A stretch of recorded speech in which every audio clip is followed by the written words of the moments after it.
My kids actually thought for many, many years that the TV is only there for football.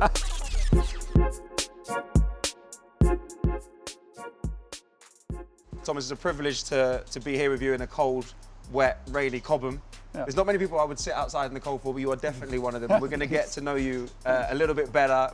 First off, with the amount of big games coming up, how do you keep the team focused? And it has to be such a high level of focus when you're playing at this level. Yeah, it was not so easy actually, because we had these 3 competitions. So normally it builds up, the tension builds up. So you go to quarterfinal, semi-final, then you go to final, and then the season ends. For us it was a bit tricky because we had these like almost cup situations in the league. Yeah. And suddenly you are in the cup semi-final, then you're back in the race to top 4, then you're suddenly in Europe in the quarterfinal, in knockout, first leg, second leg.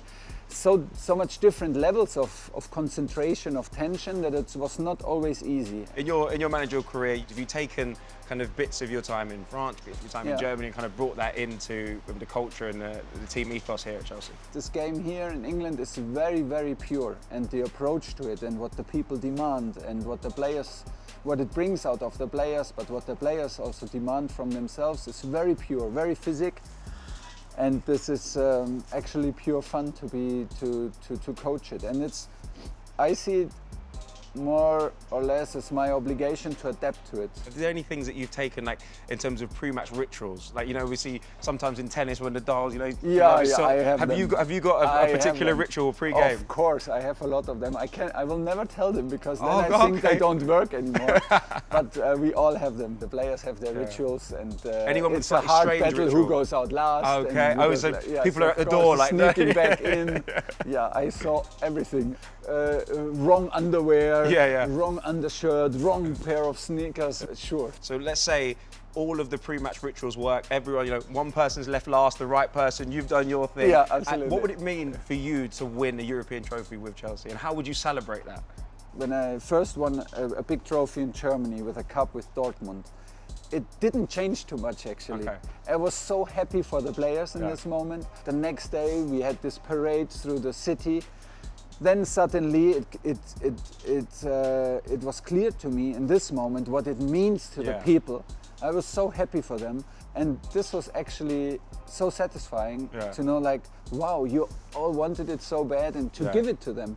But a week later or so, it's back to business. Yeah, and that's a bit like the same. I hope and I think it will not have this immense influence if we win this biggest trophy that is there to win. It is, of course. Yeah, it's hard not to get excited, not to overexcited. We will get super excited if we do it, but 100% I'm now already sure, after all these titles also with Paris, that in the first friendly match next season, I will be 100% on for winning, and will not change my approach to it.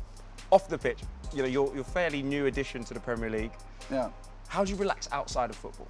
It's easy to bring your work home, to bring your thoughts home, to even watch another game of your team, to get lost in. The kids are asking, why is there more football on the TV? My kids actually thought for many, many years that the TV is only there for football. They were very surprised after many years. The cartoons come on you. Yeah, when there were some cartoons on there. What is happening here? But actually, to be with the kids is a huge help. To like just do normal stuff, go in the garden, play frisbee, go play tennis with them, and it's a pretty calm life that I try to live outside of football. And who would you say was your inspiration outside of football growing up? Like, who did you look up to? Well, my father and my family. My father was, of course, the first inspiration. He was my coach throughout my first, until I was playing under 15. When then I changed the club, so he stayed my coach, but just outside the line. Was there ever any other sport than football, or was it just football, man? No, it was tennis and football actually. And when I had to make a decision. How old was this when you had to make the decision? 15, I think. 15. So the game switched to Sunday. Tennis was, I think, on Sunday, so I had to make a decision. Football day, It was clear. It was everyone knows that Sundays are for football, clear, no matter what. Huge summer of football coming up. You've got in your team, you look after some of the England boys, some of the Germany boys. How do you rate both those teams' chances? And if they came up against each other, what would happen? England and Germany against it.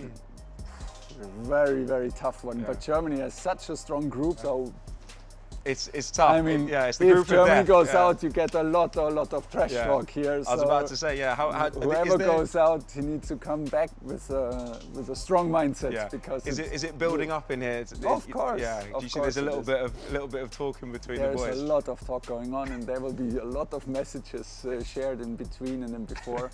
So yeah, after that, it will be big fun.